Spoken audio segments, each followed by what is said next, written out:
Hello guys, welcome to Hindi crime diaries.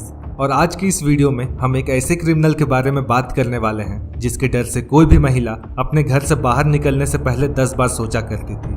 हम बात कर रहे हैं एम जयशंकर की, also called as psycho Shankar. लेकिन कहानी शुरू करने से पहले हमारे भारत में हर दिन लगभग 88 लड़कियों का रेप होता है। मतलब कि हर साल में लगभग 32,033 रेप केसेस, और ये गिनती वही है जो 10 बार हिचकिचाने के बाद रजिस्टर की जाती है।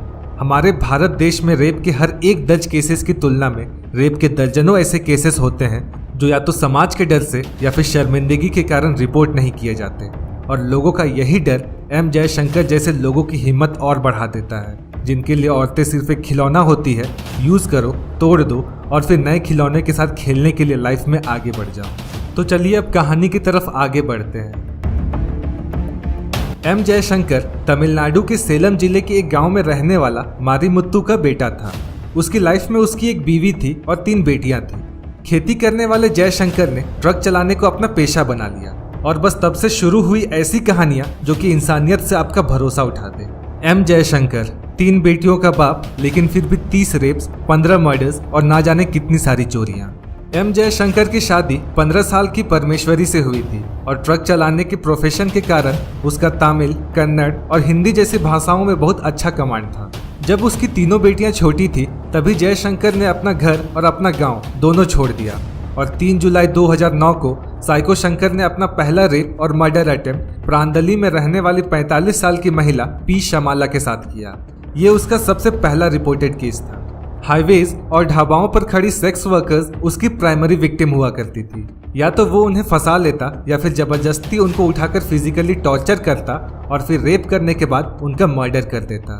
साइको शंकर हमेशा अपने वेपन के लिए जाना जाता। वो हमेशा अपने साथ एक काली बैग कैरी करता था जिसके अंदर एक कुल्हाड़ी होती थी। अगर उसकी कोई भी विक्टिम अपनी जान बचाने की कोशिश करती तो या तो वो उन्हें गला दबाकर या फिर उस कुल्हाड़ी से मारकर उन्हें मार डालता। और ये बात यहीं खत्म नहीं होती। उन औरतों को मारने के बाद वो उनको लूट लेता और उसके बाद वो अपने नए शिकार की खोज में आगे निकल पड़ता। हम एज भारतीय सिटीजन कोई भी चीज से डरे बिना आजाद महसूस करते हैं, क्योंकि हमें पता है कि चाहे गांव हो या शहर, अगर कोई भी मुसीबत आ जाए तो हमारे पास हमारे पुलिस ऑफिसर्स हैं हमें बचाने के लिए। लेकिन क्या हो अगर यही पुलिस ऑफिसर्स किसी साइकोपैथ के शिकार बन जाए। 23 अगस्त 2009 M Jayamani chief deputy minister N K Stalin के विजिट के टाइम ड्यूटी पर थी।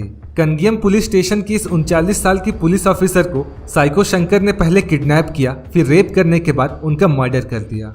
एम जयमनी की बॉडी 19 सितंबर 2009 यानी कि इस इंसिडेंट के लगभग 1 महीने बाद सहकारी में मिली, जो कि सेलम डिस्ट्रिक्ट में ही आता है।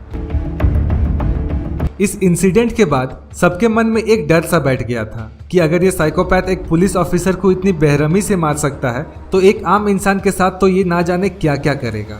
एम जयमनी की बॉडी मिलते ही तमिलनाडु की पूरी पुलिस फोर्स एकदम सतर्क हो चुकी थी, लेकिन फिर भी एक पुलिस कांस्टेबल का रेप करने के बाद जयशंकर ने कुल 12 और औरतों का रेप और मर्डर किया।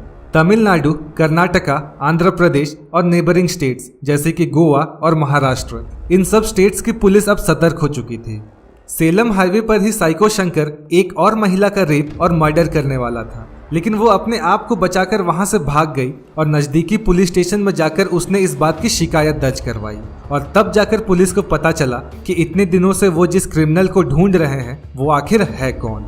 फिर 19 अक्टूबर 2009 को जयशंकर को अरेस्ट किया गया और उसे कोयम्बटूर पुलिस स्टेशन भेज दिया गया। जयशंकर को कस्टडी में लेने के बाद पुलिस को यह पता चला कि ऐसा घिनौना काम जयशंकर 2008 से करते हुए आ रहा, और 2008 में ही जयशंकर के खिलाफ पहला केस रजिस्टर हुआ था। 2008 और 9 के बीच जयशंकर पर कुल 13 मर्डर, 13 रेप और 7 चोरी के केसेस के इल्जाम लग चुके थे। 17 मार्च 2011 को जयशंकर को धर्मपुरी फास्ट ट्रैक कोर्ट में पेश किया गया, और उसके अगले दिन 2 पुलिस ऑफिसर्स एम चिन्नस्वामी और राजवेलू, ये दोनों जयशंकर को फिर से कोयम्बटूर जेल ले जा रहे थे। लेकिन रात के लगभग 9:30 बजे धर्मपुरी बस स्टैंड से जयशंकर ने इन दोनों पुलिस ऑफिसर्स को चकमा दिया और फरार हो गया। इस बात को लेकर 25 साल का एम चिन्नस्वामी इतना एम्बैरस हो गया कि उसने खुद को गोली मारकर अपनी जान ले ली। सेलम से भागकर जयशंकर कर्नाटक में आतंक मचाने पहुंच चुका था और 1 महीने के अंदर जयशंकर ने बलारी में कुल 10 रेप और मर्डर किए। एस्केप के 1 महीने बाद पुलिस ने जयशंकर का फोन पहले दिल्ली में ट्रेस किया, फिर मुंबई में ट्रेस किया और फिर वो फोन बंद हो गया। जयशंकर जितना बड़ा क्रिमिनल था उतना ही चालाक भी था। उसने अपने फोन को एक चलती गाड़ी में छोड़ दिया था ताकि पुलिस उसको कभी पकड़ ना पाए, और जब तक में पुलिस उसके फोन को ट्रेस कर रही थी तब तक में उसने कर्नाटक में 10 रेप और मर्डर को अंजाम दे दिया था। कर्नाटक पुलिस ने पूरे स्टेट में जगह जगह जयशंकर के पोस्टर्स लगा दिए थे। फिर 4 मई 2011 को जयशंकर इलागी गांव से एक मोटरसाइकिल चुराकर खेत में काम कर रही महिला को खाना और पानी मांगने के बहाने उसका रेप करने की कोशिश की। उस महिला ने अपनी जान बचाई और अपने हस्बैंड की मदद से वहां के नियरेस्ट पुलिस स्टेशन में जाकर कंप्लेन रजिस्टर कर दी, जिसके बाद साइको शंकर को दूसरी बार अरेस्ट करके बेंगलोर की एक जेल में भेजा गया। और वहां पुलिस वालों को ये पता चला कि उसका अपने क्रिमिनल माइंड या क्रिमिनल इंस्टिंक्ट पर कोई कंट्रोल नहीं है और इसलिए वहां उस जेल में उसे साइकाइट्रिक ट्रीटमेंट दिया गया। एक दिन कोर्ट से आते वक्त जयशंकर ने कहा कि उसे बहुत बेचैनी और घबराहट महसूस हो रही है, इसलिए उसे एक अलग सेल चाहिए। 1 सितंबर 2013 को जिस सेल में जयशंकर को रखा गया था उसकी एक डुप्लीकेट चाबी बनाकर जयशंकर उस सेल से भागने में कामयाब हो जाता है, लेकिन पुलिस को ये शक था कि इसमें किसी अंदर वाले का हाथ है। लेकिन फिर भी आज तक ये चीज कंफर्म नहीं हो पाई कि वो डुप्लीकेट चाबी आखिर जयशंकर के पास आई कहां से। जेल से लेकर बाहर तक के रास्ते में 3 दीवारें थी, 15 फीट, 20 फीट और 30 फीट की दीवार। जयशंकर इन तीनों दीवारों को पार कर लेता है और क्योंकि उस वक्त बिजली नहीं थी, मतलब कि पावर कट था, इसलिए जयशंकर इलेक्ट्रिक फेंसिंग को भी पार करने में कामयाब हो जाता है। जयशंकर जेल से भागने में तो कामयाब हो जाता है, लेकिन भागने के क्रम में उसका एक पैर फ्रैक्चर हो जाता है और उसका एक पैर फ्रैक्चर होने के कारण दीवारों पर खून की छींटें आ चुकी थी। इन खून की छींटों से ये तो पता चल रहा था कि जयशंकर जख्मी हो चुका है, लेकिन फिर भी वो जेल से भागने में तो कामयाब हो चुका था। इसलिए 3 वार्डन, 2 जेलर और 6 सिक्योरिटी गार्ड को इस इंसिडेंट के बाद सस्पेंड कर दिया गया। अब क्योंकि ये सेक्सुअल प्रेडिएटर बेंगलोर में खुलेआम घूम रहा था, इसलिए बेंगलोर पुलिस ने रेड अलर्ट जारी कर दिया और साइको शंकर की छोटी से छोटी इंफॉर्मेशन देने वाले को 5 लाख की इनाम राशि देने की घोषणा की गई। साइको शंकर के एस्केप के बाद पुलिस को यह पता चल चुका था कि वो जख्मी है, इसलिए बेंगलोर पुलिस ने सारे हॉस्पिटल्स में अलर्ट जारी कर दिया। फिर 1-2 दिनों बाद पुलिस के एक इन्फॉर्मर ने जयशंकर का भरोसा जीत लिया और उसने वादा किया कि इलाज के बाद वो उसे एक बाइक देगा, जिससे कि उसे पुलिस से भागने में आसानी हो। फिर जेल से भागने के 5 दिनों बाद यानी 6 सितंबर 2013 को पुलिस की उस खबरी की मदद से जयशंकर को फिर से गिरफ्तार किया गया और उसके पैर का इलाज कराया गया।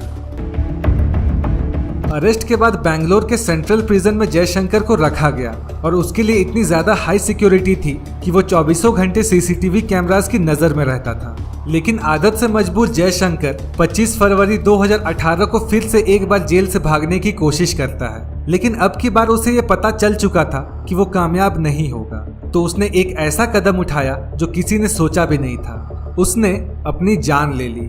अगले दिन जयशंकर खून में लथपथ पाया गया और वो भी एक शेविंग ब्लेड के साथ, जिससे उसने खुद की जान ली थी। फिर बाद में ये पता चला कि पिछले दिनों जो बार्बर आया था उसी से जयशंकर ने इस ब्लेड को चुराया था। जेल स्टाफ ने जब जयशंकर को अस्पताल ले जाकर उसकी ट्रीटमेंट कराने की कोशिश की तो उसी दिन सुबह 5 बजे जयशंकर को डेड डिक्लेयर कर दिया गया। इस बात पर जयशंकर की वाइफ ने यह कहा कि जयशंकर कभी अपनी खुद की जान नहीं ले सकता और इसके पीछे अथॉरिटीज का हाथ है। बेंगलोर के सेंट्रल प्रिजन में यह पता चला था कि जयशंकर मेंटली थोड़ा बीमार है, लेकिन दूसरे साइकोपैथ्स की तरह जयशंकर की लाइफ में कोई ऐसा ट्रॉमा नहीं था जिसकी वजह से उसने अपनी जान ली हो। हाँ, उसने ये एडमिट जरूर किया था कि औरतों को टॉर्चर करने से उसे काफी सेटिस्फैक्शन मिलता है और उनके दर्द से उसको बहुत मजा आता है। लेकिन यहाँ पर एक सवाल है कि क्या जब उसने अपनी 3 बेटियों को छोड़ा तब वो एक साइको बना, या फिर सेक्सुअल ऑब्सेशन की वजह से रेप और मर्डर करने की इस प्रोसेस में वो एक साइकोपैथ बन गया। और जो सबसे बड़ा सवाल है वो ये कि क्या साइको शंकर ने सचमुच अपनी खुद की जान ली या फिर उसकी वाइफ की बात सच है और इसके पीछे कोई कॉन्स्पिरेसी थी। आप इस बारे में अपनी राय हमें कमेंट बॉक्स में जरूर बताइएगा। हम आपसे मिलेंगे एक और नई कहानी के साथ। तब तक के लिए अपना ख्याल रखें, घर पर रहें और सुरक्षित रहें।